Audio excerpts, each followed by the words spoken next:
Avion 15052... Seulement, dans le vocabulaire aéronautique, le mot priorité ne correspond pas à une situation de détresse. L'équipage aurait dû lancer un SOS. En langage aéronautique, le mot Mayday, répété 3 fois.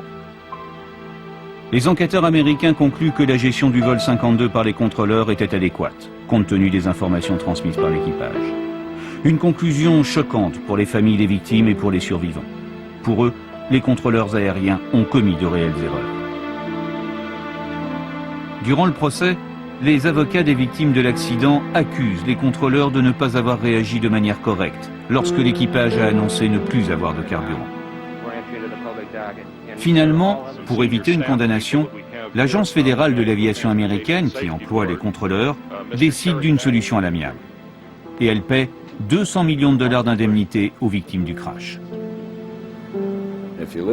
Si vous écoutez les enregistrements et lisez les transcriptions des cassettes de chacun des centres de contrôle sur le trajet de l'avion jusqu'à la tour de l'aéroport de Kennedy à New York, vous constaterez qu'à 20 reprises, l'accident aurait pu être évité si quelqu'un avait réagi différemment.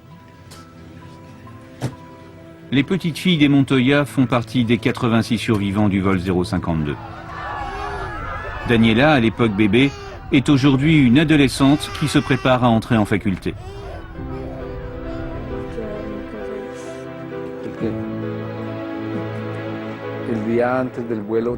La veille de prendre cet avion, nous avions fait un long trajet pour voir la Vierge Marie, un sanctuaire très important à Medellín.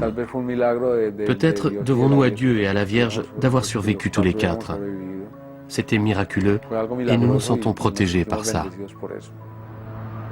Pour beaucoup de survivants, se remettre de leurs blessures a été finalement plus facile que de comprendre pourquoi le vol 052 s'est écrasé à la suite d'une panne sèche.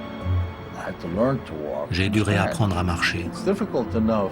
Les blessures sont très difficiles à endurer. Et ça me rend furieux de penser qu'un avion s'est écrasé avec 161 personnes à bord et que près de la moitié d'entre elles ont été tuées, juste à cause d'un mot.